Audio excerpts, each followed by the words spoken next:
Hey everybody, this is Rydo and we're back to Pinball Arcade. So last time we did Cyclone, today we're doing Sword and Fury? Sword of Fury, I guess. Guess this is a 1988 table.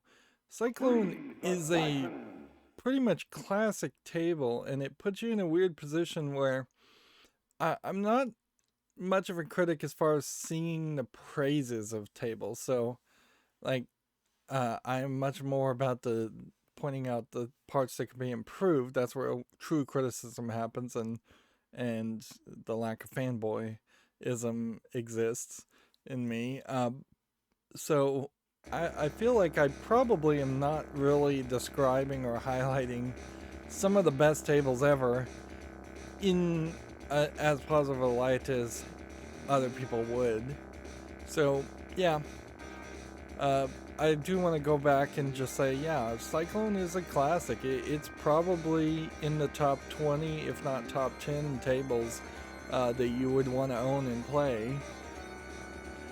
Anyways, moving on with Swords of Fury, 1988, which we have only like one more year. It's a classic fantasy themed table from Williams, designed by Doug Watson, Steve Kirk, and Tony Kramer. To be the cutting edge of pinball design, this table is packed with eye-catching graphics, pulsing music to draw players of all ages and into its challenging gameplay. Balls are launched onto a magical arena mini playfield at the start of a non-stop adventure through the table's features. Free the Titans in Multiball to score a jackpot up to 4 million, which the jackpots up to 4 million seem to be becoming like a new high score, as it were, because Cyclone had a jackpot that could get up to 4 million also. They probably don't want to get much more than 4 million, because if you say gave 4 million, then you potentially are going to get up to 10 million, which would be another digit that they'd have to display.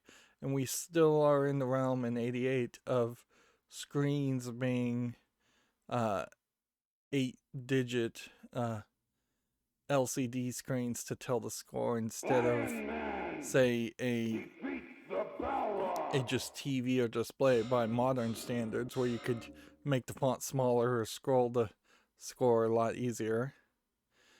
Journey through the Ogre's Alley, score Avenger bonuses, and send the Lion Man to defeat the Balrog, unleash the fury.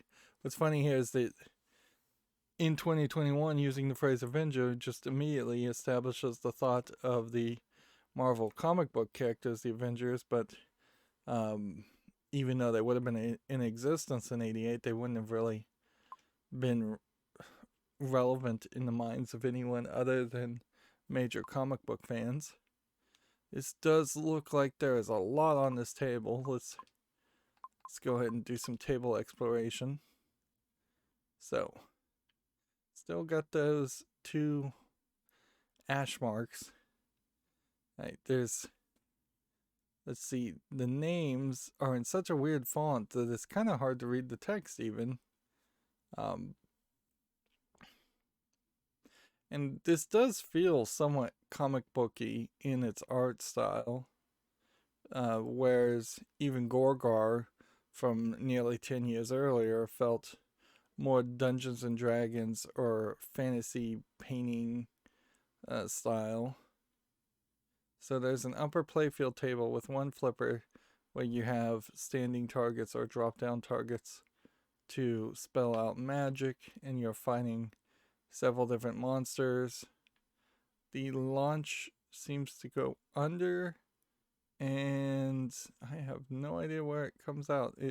I guess it comes up and then around and then down, which does seem to look like it's going to leave a lot of opportunity to drain out. But maybe there's a gate that brings it to this to start with. And then there's a ball lock. It looks like that left lane just goes up and hits the wall, or it goes under the table. And then there's a roundabout. This is kind of a weird roundabout. We haven't seen something like this since Black Knight, where you go in one side and then come out very close to the other, and there's just spinners there. There's a flipper here, so this probably would drain out with enough force to hit this flipper. Then you've got what looks like another roundabout. Very close. Interesting ideas, certainly, as far as having smaller roundabouts instead of large table roundabouts. There also seems to be some way in which you shoot the ball over here and hit it with enough force. I don't even know how this would work. Like, the flipper here could not possibly hit this wall and bounce the ball back up to that and go to where that is. So it must be a case that this ramp here must go to that to get back to the upper playfield. So your shot is more than likely a left shot up this ramp to get to this table to hit magic, and apparently the lit target moves when it's jackpot, and then you want to hit this as much as possible, and then this is going to drain out this way and then go down this way. So if you shoot up this angle, though, it seems like it just hits a wall. There's not even like a bumper there. That seems weird. Well, it's labeled the Titan Tunnel. So where does the Titan Tunnel come out, I wonder? You can hear the music is much more modern. Like, that sounds like the best music we've heard so far. And you want to listen to see just how long the music can actually play, because that's going to indicate how much memory, how much of a solid state chip they put on there to hold the music. Whether that would have been like a 1 megabyte versus 2 megabytes versus 4 megabytes. That was very abrupt ending. Let's look at the flyer. It very possibly is way less than even 1 megabyte in 88. But that would have been a case certainly with pinball compared to even like a personal computer, where if you're selling a pinball cabinet that is selling for several $1,000s, even in 1988 dollars, you could probably cram such a large cabinet with a whole bank of read-only memory to make a megabyte or 2 or 3 or 4. I imagine you don't have to get much bigger than that. I suppose it depends on if MP3s were actually doable in 1988. The technology for MP3s existed, but the CPU power to play them back smoothly didn't exist. So the algorithm had existed. There's a lot of runics on this, on the outer part of this flyer, and I'm not sure I particularly love the blue background, but it looks fine. Not a lot of focus on the table itself. You notice that with a lot of flyers too. So what are our goals?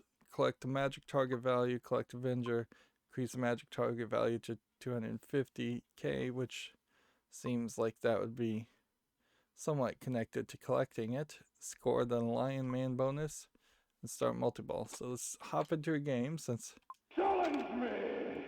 we want to see that. Oh, and there's something on the backboard that I missed clearly, because we have a jackpot being indicated, which means it is also taking up more space. Let's just full shot.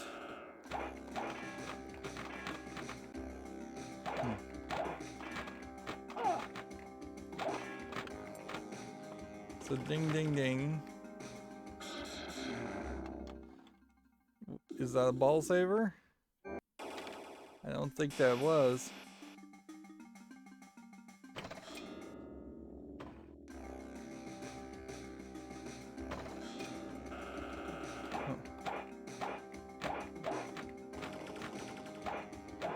So every single time I swing the flipper, it's gonna make a sound effect? That seems very crazy. Sound power 1.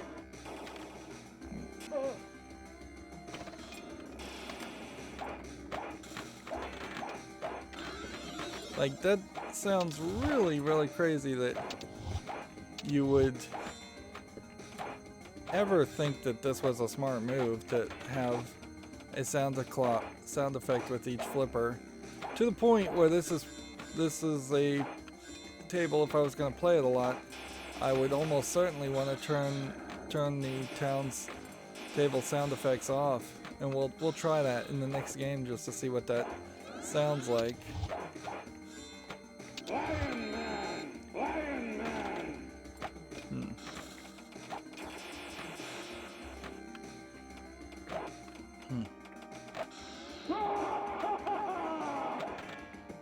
So there is apparently a decent center lane shot, since I got two of the table goals going fine, going well.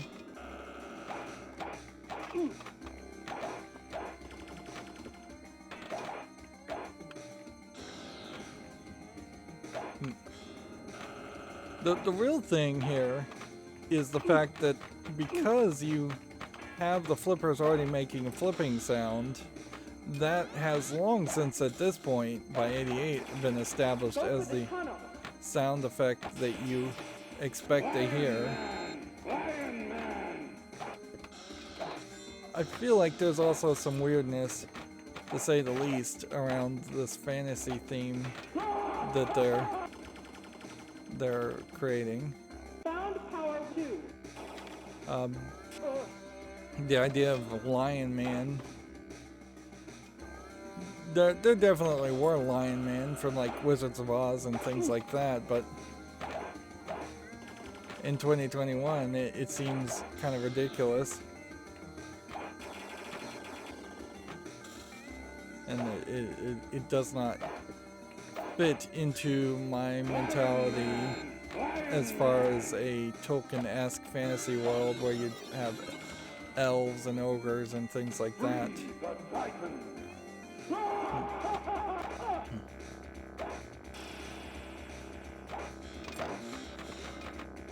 Alright, so that was starting multi-ball. So let's just keep the balls in play.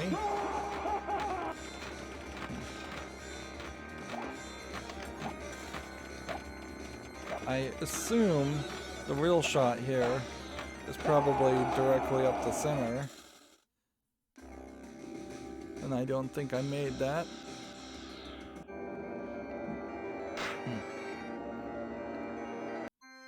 Although I didn't manage to get a free game by scoring fairly high.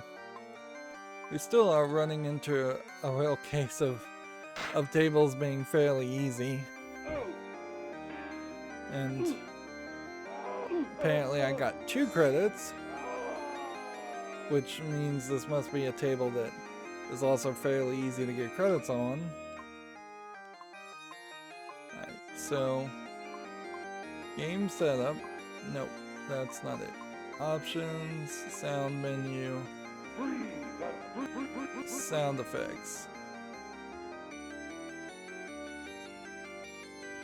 We are looking to collect the magic target value. Apparently we didn't start a multi-ball, nor have we scored a Lion Man bonus. Alright. So, does this work? No. This absolutely does not work as a table, because it has just muted every single sound effect. And I suppose you probably could flash a EEPROM with the data of, or reflash DPROM, the electronic erasable programmable ROMs of the chips that would have run the sound effects and potentially removed just one specific sound effect.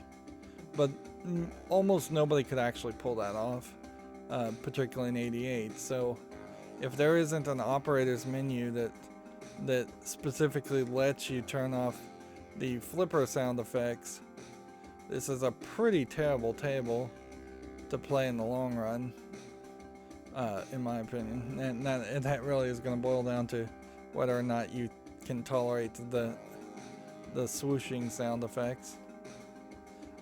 But I can't help but think that they would have at some point had some feedback in quality testing, if there was any quality testing, that was not a welcome addition.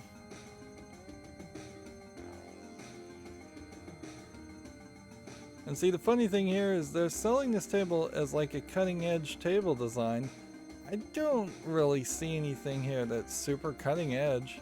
Even compared to like Cyclone before, it's like there's nothing there. And see, that was funny. That was a sound effect, but it played through the music section, which probably means that the emulation software in Pinball Arcade determines whether something is music or sound effects based on whether it's playing through one channel or another. Oh, I didn't know that you could sync out of the ball, out of the lane like that.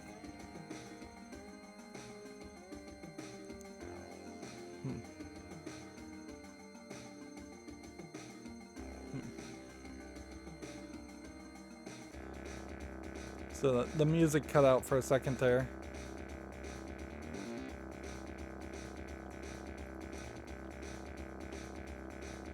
Come on.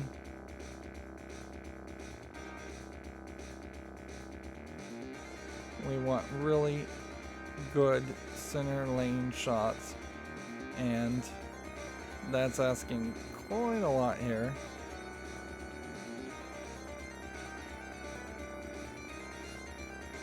Like, it mostly is just a case of, can you get the ball up to that top playfield part?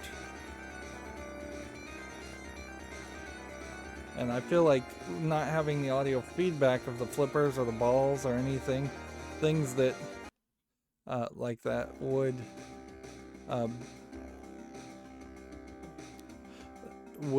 encourage me not to just be crazy and flip both flippers randomly in a multi-ball and actually try to get better shots.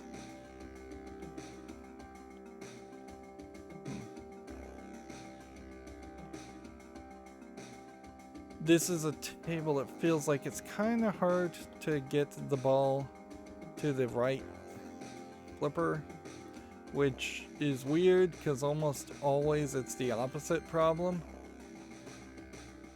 Like, almost always it's hard to get the flipper, the balls in the left flipper. In a funny way, this is kind of a table that it's kind of hard to get the ball into either in lane or towards either lower flipper.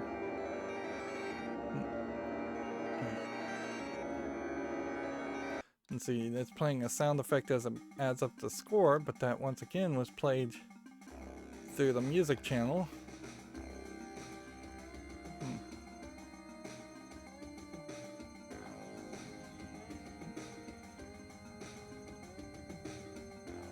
The lane in the top there, that loop, well, actually both loops kind of have this problem where they are going to shoot the ball in a direction you kind of don't want them to go.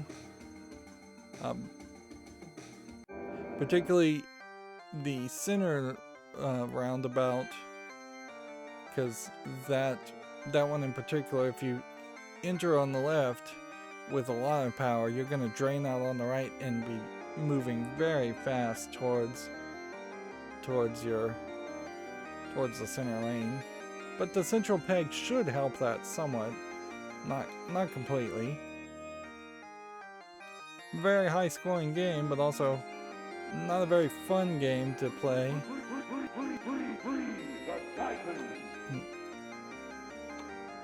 With the audio off.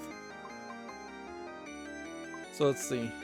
The Lion Man bonus is the most lucrative repetitive shot in swords.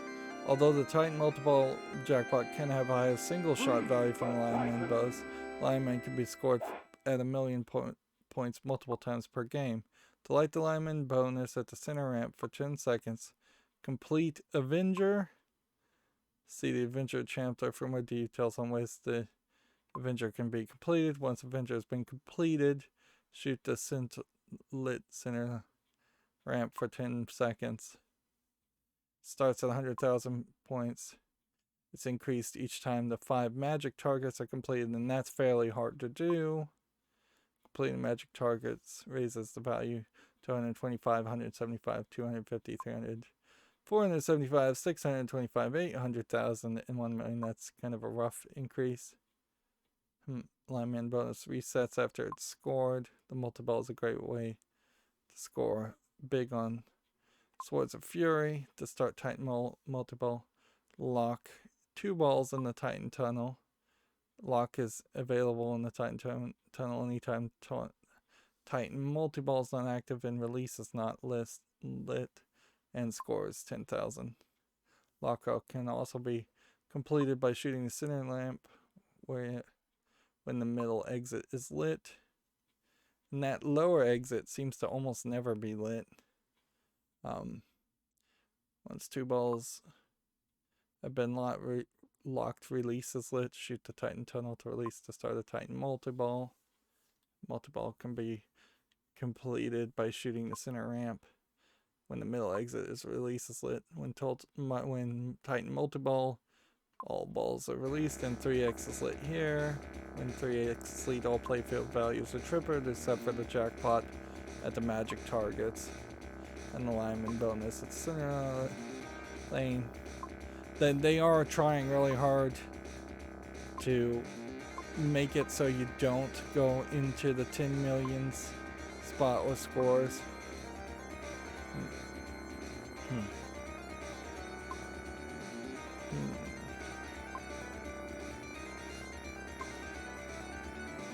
So to get the jackpot is to get the ball up to that upper playfield.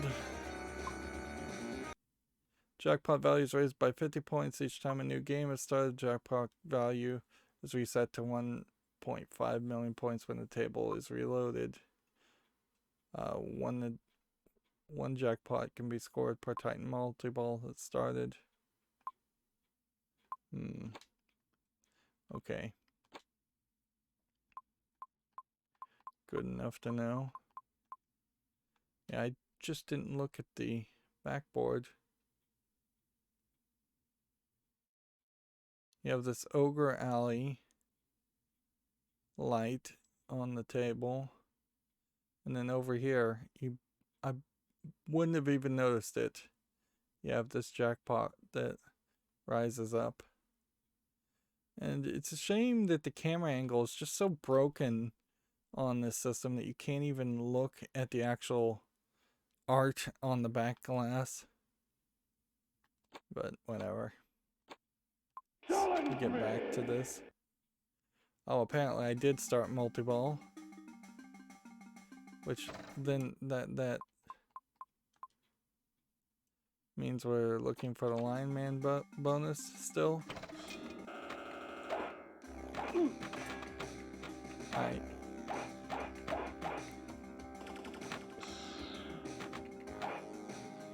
Go for the tunnel.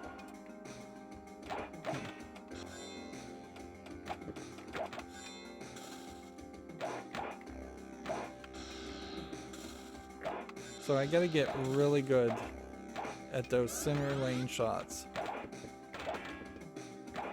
And the multi-ball shots because I imagine there's almost certainly a wizard goal. I'm not sure I'm a particular fan of the that's exactly what I was talking about on that lane. I'm not sure if I'm a fan of the idea of drop down targets and then a sneak in bonus by hitting the ball behind the drop in targets. I've seen some other tables do that, and it's a cool idea when used sparingly, but you basically don't want to have to require to do it for any actual main goal, because it eliminates a style of play for pinball players where people might want to trap the ball and go a bit slower. Now on that upper play field, maybe it is fairly impossible to trap the ball. No, it's not.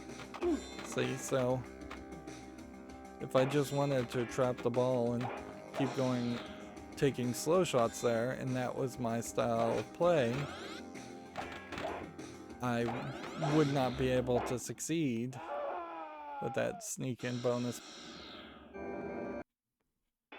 Although I'm not sure you actually do unlock anything on this table for doing the sneak in bonus.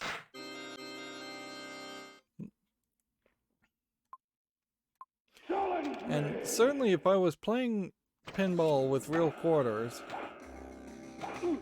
I would I'd be doing pretty good.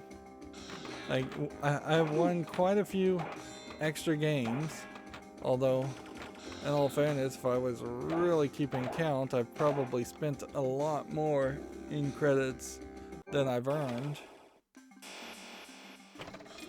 And that's the kind of thing that a emulator could keep those stats for, at the very least, is to say, hey, this is the amount of credits you would have spent in the real world. This is how much this game would have saved you. Of course, there kind of is no comparison. Even if I was able to access and play all these tables, I would only think of playing them in the Pinball Arcade or on PC in general as practice for when I couldn't actually go to play them in the real world. For every other instance, I would prefer still to play the actual physical table, and it would be a very different experience.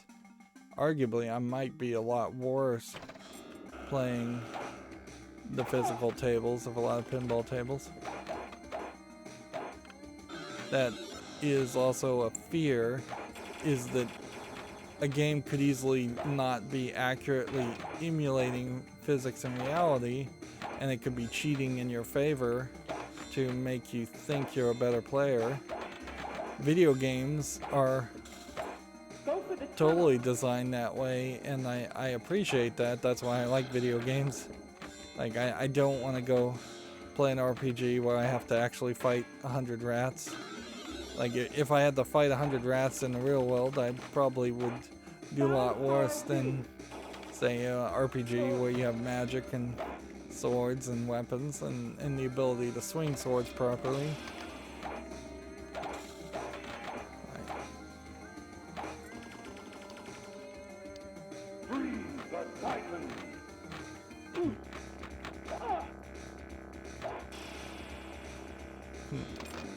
I suppose the question is, can you get the Lion Man bonus while you're in Titan Multiball? I don't think you can.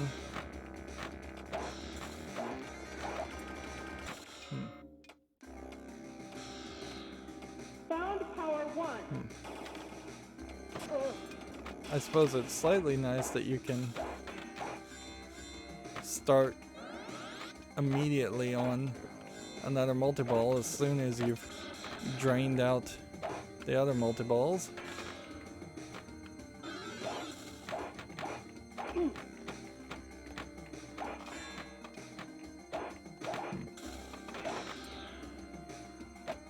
There definitely are some shots and ramps here that add some weirdness to where the ball is moving and the momentum of the ball.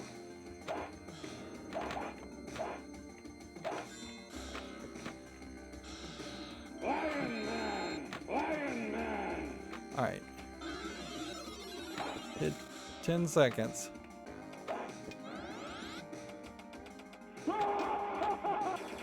Ten seconds gone.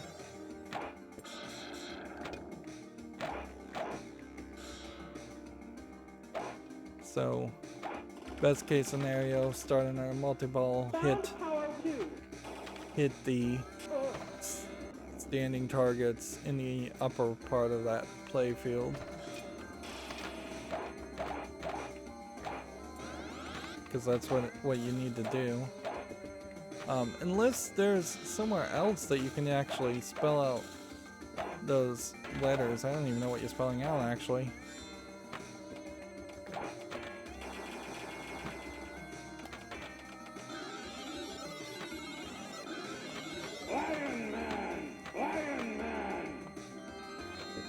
Come on, center shot.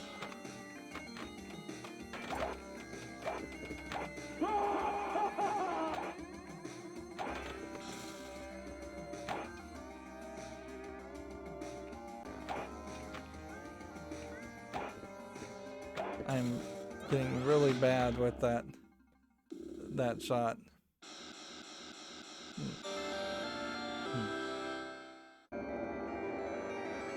I might be scoring a decent amount. It also looks like the jackpot on this table is rising a lot higher, faster than the previous table, where the jackpot didn't even seem like it was actually going up. Go for the tunnel. Take over Valley.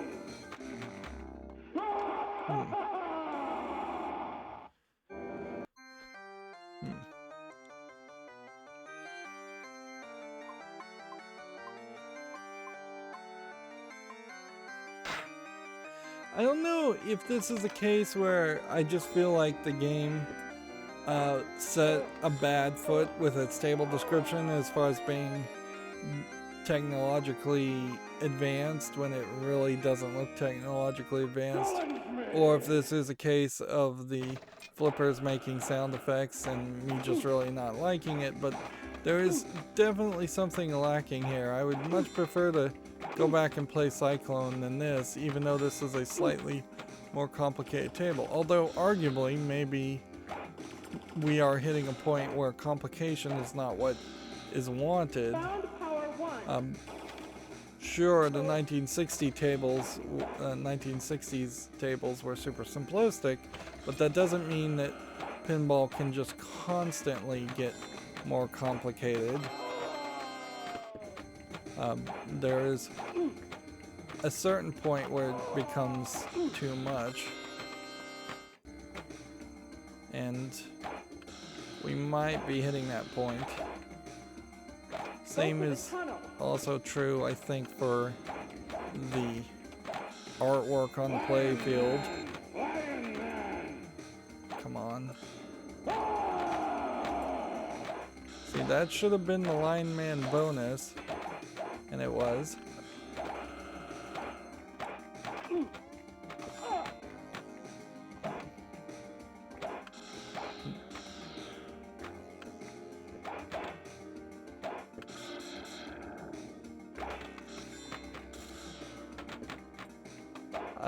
At this point, without knowing what the wizard goals are, I have no idea what I would even be shooting for. So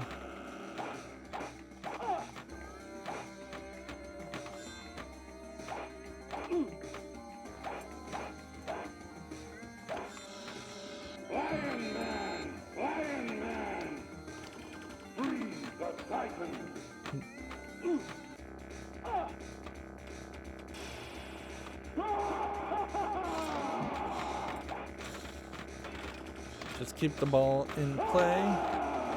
I don't know if I got another Lion Man bonus because the Lion Man was still active when that was going on. I did just get a free game.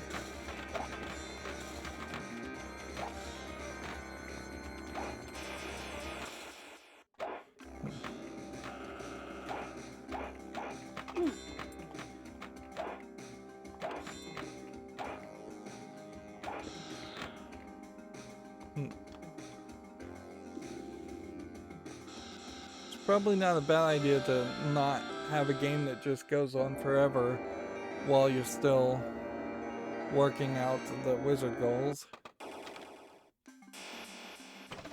But I may not have much of a choice in that. I may just have to enjoy having a successful run here.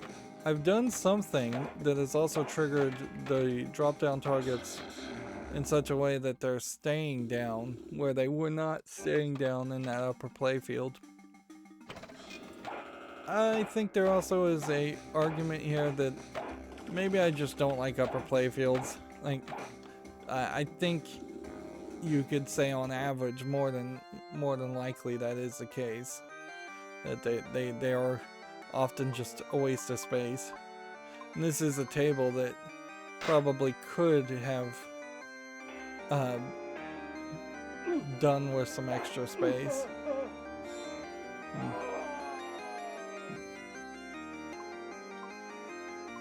Alright, so let's see what the wizard goals are. Score an extra ball, score 500 Ogre Alley bonus, score the jackpot, score 1 million line man bonus, which that's pretty much impossible, and score a magic spell. Like, it is pretty impossible, because if I recall correctly, to get the Lion Man bonus up, you would have to spell magic quite a few times, which would mean I'd have to get incredibly good at keeping the ball in that upper playfield. Go for the tunnel.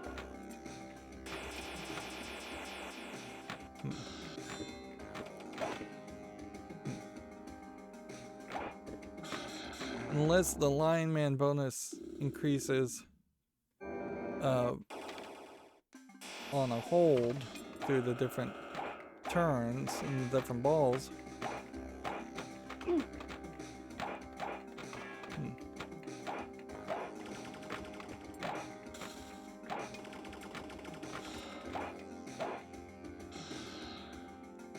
This is a decent table as far as getting multi-balls.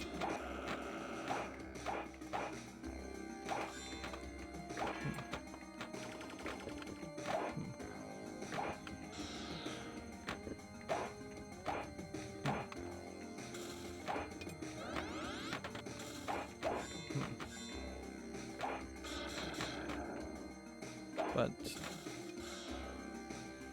some of the stuff, particularly for the wizard scores, that it's asking you to do are just insane. Yeah, I just don't feel like I'd be able to put up with this table enough to get that far. And I'm not sure I feel like this is a table where nudging would help.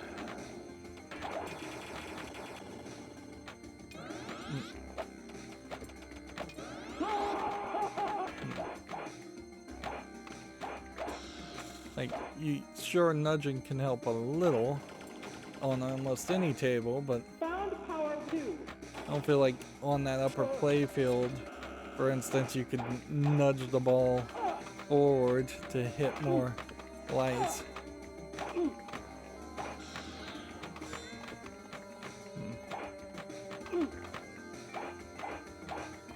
You basically have to bounce the wall. Bounce the ball off the wall.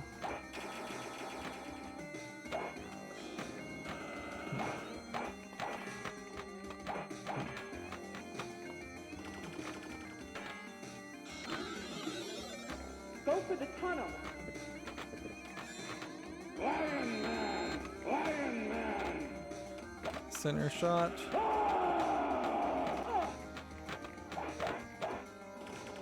But see, that was the low bonus on Lion Man. That was not the high bonus on Lion Man. And the Lion Man bonus doesn't, I think, just increase because you collect it. I think you have to do something else, which maybe, arguably, is easier than getting the Lion Man bonus because, in all honesty, that is fairly difficult.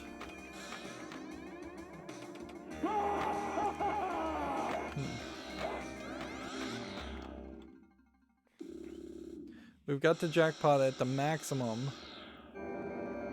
We just gotta figure out how to hit the jackpot, which I believe, to get the jackpot, I have to start the multiball and then shoot the flashing lights in the upper playfield, which is kind of crazy in itself because I don't even know how you get the ball. Like, I seriously don't know how you even get the balls up to the upper playfield easily.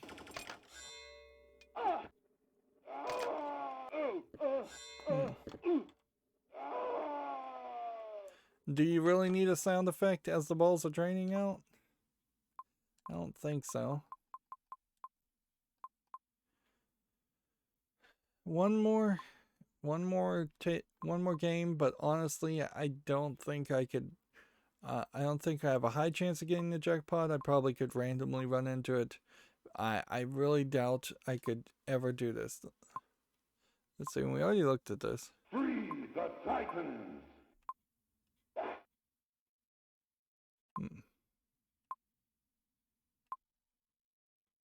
Lineman bonus is incremented each time all 5 targets are completed. Completing it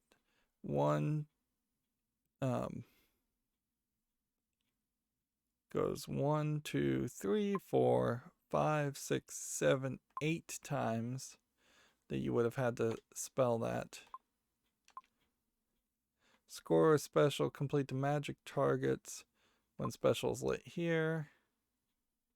Special is lit when a bonus multiplier is earned after 7 times bonus multiplier has been lit. I don't even know how your bonus multiplier starts. How do you... To increase the... Yeah, you increase the bonus multiplier also by hitting that. Or when Avenger is collected. Or the center ramp is completed and the lower exit is lit.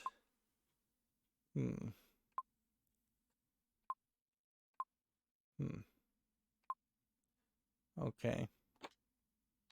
So there's a few things that would increase the score. And that's where the music didn't start at the beginning. But pretty much it's all upper playfield all the time.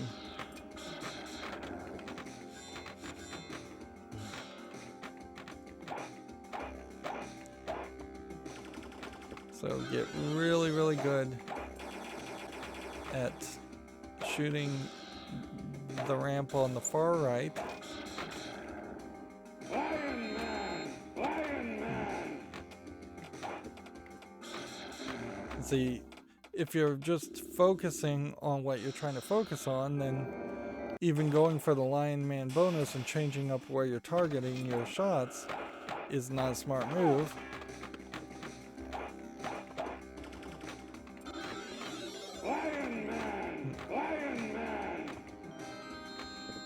This upper playfield in particular is so close to the flipper the targets are that all you can really do is just flip, flip, flip.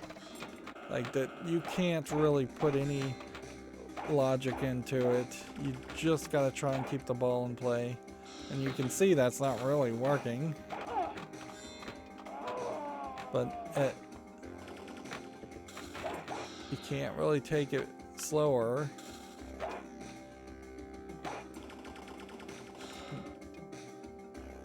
Man, that took forever to go around this a loop.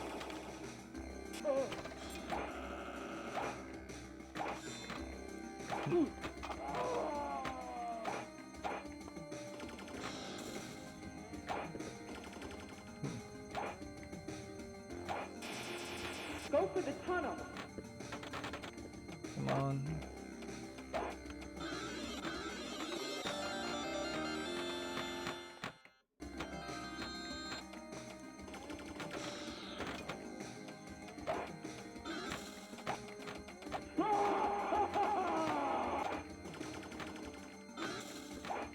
And I suppose if you just get really good at hitting that shot and shooting the ball back up, you're fine. But the second you don't hit it quite hard enough, that's a ramp that shoots the ball back downward.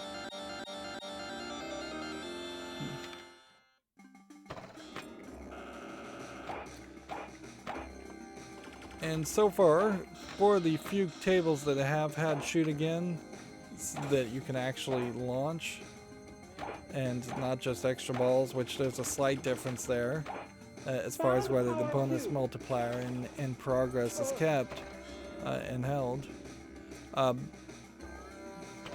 They still don't really seem to have the full idea in their heads as far as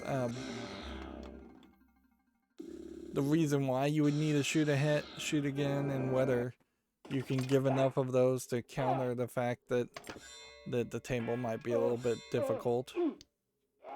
Like, theoretically, having shoot again in your day one of your design of your table is a great idea. That way, in testing and quality assurance, and you can make adjustments to give more shoot agains quicker. Yep. And with that, I just don't feel like I want to play anymore.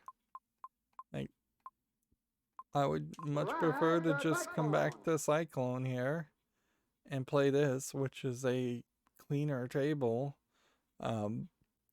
There's just more empty space, more places the ball can actually go without bouncing into something. And that's not to say Cyclone couldn't use a little bit of improvement here and there. But I would pretty much want to see Swords of Fury really rethought and opened up so that there's more things you can actually shoot from the lower part of the table, because the lower half of the table in particular was very neglected. Anyways, that's going to be it for this recording. As always, I ask you to like, share, subscribe, comment, and watch every second of my videos. If you want a friend or follow me on any social media sites, there's a whole bunch of links down below. And if you want to support me further, there's a link to Patreon, or you can friend me on Steam and get me a game off my wishlist. Thank you for watching. Have a good evening.